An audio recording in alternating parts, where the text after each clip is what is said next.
Hi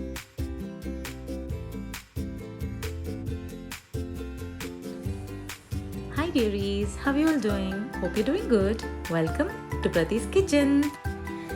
So today's special from Prati's Kitchen is lacha paratha, that is spring onion lacha paratha and then spring onion curry. So basically मैंने खूब सारे spring onion खरीदे थे. मैंने सोचा spring onion curry तो वैसे ही घर में बनता है, तो मैंने सोचा आज इसके साथ पराठा भी बना लेते हैं. अब पराठा बना ही रही हूँ तो उसको लाचा पराठा ही बना लेती हूँ. So it just turned out terrific. It was absolutely delectable and delicious and kids just fell in love with it. In fact, I fell in love with it. So आप भी ये ज़रूर ट्राई करिएगा. It turns out super delicious. अगर आपके घर में spring onion ना भी हो ना तो आप ये लाछा पराठा की रेसिपी देख लीजिए. You would just love it. मतलब नॉर्मल बनाने से अच्छा थोड़ा स्पेशल बना के बच्चों को खिला दो. They will be so excited. So आजकल मैंने नॉर्मल चपाती बनाना ही बंद कर दिया. Look at that flaky and you know that beautifully layered paratha. It just turns out super yummy. Trust me, ये ठंडे होने के बाद भी ना इतने सॉफ्ट, इतने करारे भी होते हैं बाहर से, अंदर से सॉफ्ट भी होता है. In fact these are very good for journeys I feel sometimes, and unless if it's not made with onion I think it doesn't have longevity, but it taste super yummy and it is soft. तो चलिए हम देख लेते हैं इसकी recipe कैसे बनानी है. तो यहाँ मैं ले रही हूँ 200 gram, minimum 2 bowls of 2 cups of all purpose flour which is maida. आप इसको रिप्लेस कर सकते हैं आटे से, बट मैदे का टेस्ट मैदा ही देता है. सो आप प्लीज़ मैदा ही लीजिएगा. इसमें मैंने सॉल्ट ऐड किया एज पर टेस्ट.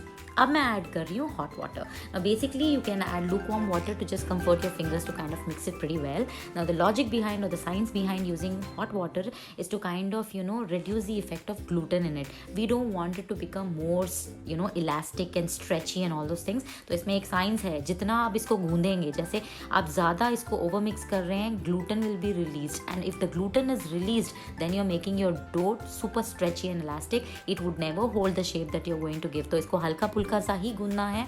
सो इसको सॉफ्ट बनाने के लिए हमने गर्म पानी का इस्तेमाल किया है. इसको अच्छे से गूंद लिया. इसको रेस्टिंग टाइम देना बहुत इंपॉर्टेंट है, सो दैट योर चपाती और whatever you are making turns out super squishier and soft. तो इसको रेस्ट करेंगे बिल्कुल 30 मिनट्स और 20 मिनट्स मिनिमम.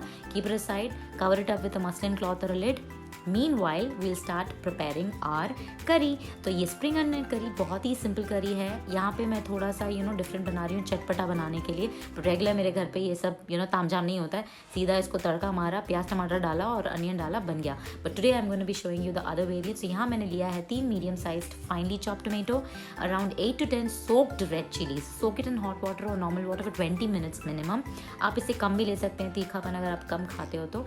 यहाँ मैंने ऐड किया 1 table spoon of soya sauce, 1 tablespoon of vinegar. अब इसमें ऐड करेंगे 1 tablespoon of sugar and half a teaspoon of pepper, regular pepper. इसको फाइनली पेस्ट करना है, फाइनली ग्राइंड करना है to a paste consistency. Now keep this aside.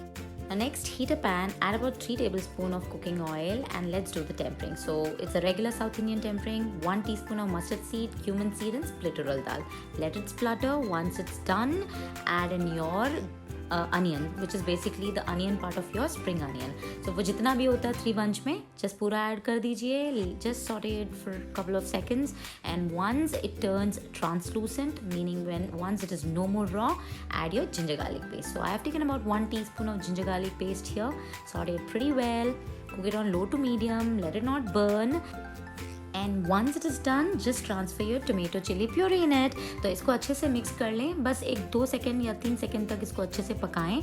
और ये जब थोड़ा सा इसका कच्चापन टमाटर का चला जाए, now you add in your spring onions. So इसको भी ऐड कर दिया, about 3 bunches of it. So just give it a good mix and saute it pretty well.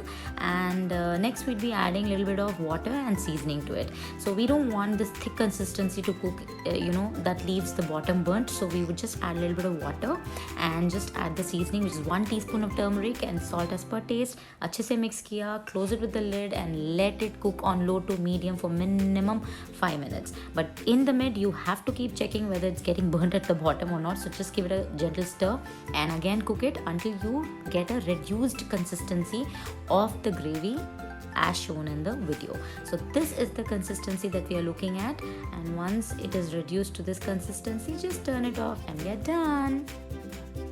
So now moving on to making our lacha paratha. This is something very important that we would require to make our lachas more crispy and flaky. So I am taking about 2 tablespoons of flour, which is maida. To it I've added about 6 tablespoons of ghee.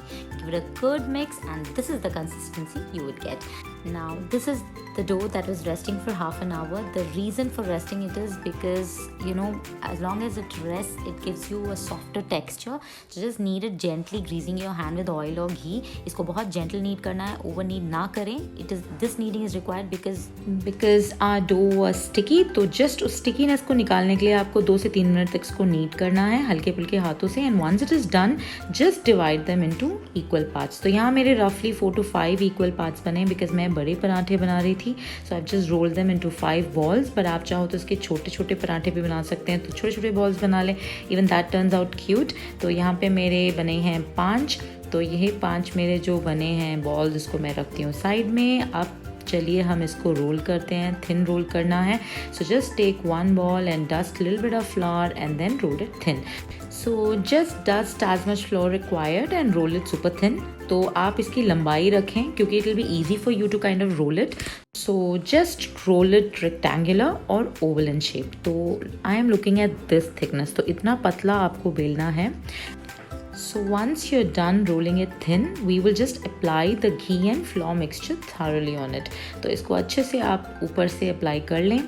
तो ये अच्छे से evenly आपको spread करना है to the tip, to the corners, to the bottom, everywhere. Once you're done, now we will sprinkle our spring onions. So just sprinkle a generous layer of your spring onion. तो पूरी तरह से आपको spring onion को अच्छे से फैलाना है.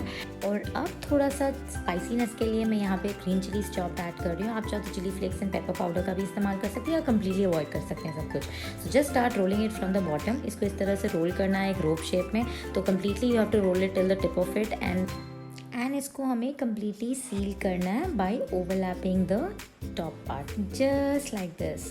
सो just roll it thin and we are done. अब इसको आपने रोल कर लिया. अब हम एक और स्टेप फॉलो करेंगे which is again very important to make it flaky and very crispy. That is apply grease the top with a little bit of that ghee mix, ghee and flour mix. तो इसको ऊपर की तरफ आपने करना है घी से कोट. जब आप घी और फ्लोर मिक्स को अच्छे से इसको कोट कर लेंगे, ऊपर की तरफ से आपको व्हील शेप में exactly like this you have to roll it. So this is the way you roll it. And ऊपर की तरफ से आपने रोल कर लिया और ये जो टिप है उसको आपने सेंटर में टक कर लिया. So this is how you will roll it. Just easy, absolutely fantastic. Keep it aside. We'll follow the same with the rest of the dough. And उनको भी ऐसे ही रोल कर लिया. ये मैं दूसरा प्रोसीजर आपको बता रही हूँ which again it gives you extra flakiness. तो ये थोड़ा ट्विस्टिंग मैंने कर लिया. So what you will do is after doing the rolling part you will just give it a little twist, apply ghee mix on it, again roll it the similar way wheel shape में and tuck the corner into the center. Ta-da! So we are done. These are ready to be rolled into parathas. So basically अगर आपको इससे ज़्यादा लच्छेदार पराठा बनाना है तो आप क्या करेंगे, जो मैंने इसको रोप शेप में इसको मैंने ट्विस्ट किया था ना, रोल किया था ना, आप इसको लंबाई में ज़्यादा कर लें. जैसे कि आपने इसको पतला रोल कर लिया तो आपके स्पाइरल बाइंड ज़्यादा बनेंगे. यहाँ पे कितना रोल बनाया मैंने स्पाइरल बाइंड, यहाँ पे 3 हुए हैं मेरे. आप उसे ज़्यादा भी कर सकते तो आपके लच्छे ज़्यादा बनेंगे. Now let's roll it to a thickness of a regular paratha. तो थोड़ा सा डस्ट करें flour and then roll it to a thickness of a regular paratha. So it shouldn't be too thick or thin. Let me show you a closer look. So this is what we are looking at. So roll it just like this. So once you're done with this, just heat your pan, regular pan, sprinkle a little bit of ghee and जब ये गर्म हो जाए just place your paratha on it. तो ये पराठे को अच्छे से एक तरफ से कुक होने दें. Let it just cook on medium flame. and जब ये अच्छे से कुक हो जाए एक तरफ से, ऊपर से थोड़ा सा generous amount of sprinkle your ghee and then just apply it thoroughly and flip it over. So once the bottom is done, flip the other side, cook it super well. और अगर आपके पास मेरे जैसे कोई भुक्कड़ प्राणी खड़ा है तो उसको सीधा ये होने के बाद ना तवे से गर्मा गर्म लेके उसके प्लेट पे सर्व कर दो. बेसिकली मेरे घर पे तो सब मतलब माते कब दोगे, फोटो ना खींचो आज, वीडियो ना निकालो आज. But poor people they have to wait until I am done clicking the entire picture of my final outcome. So basically this turns out super crispy. Serve दम तोड़ मरोड़ के, जैसे ये ढाबों में देते हैं ना, मतलब मक्खन मार के एक उसको क्रम्बल करके, it looks so divine. But I just can not get to messy with it.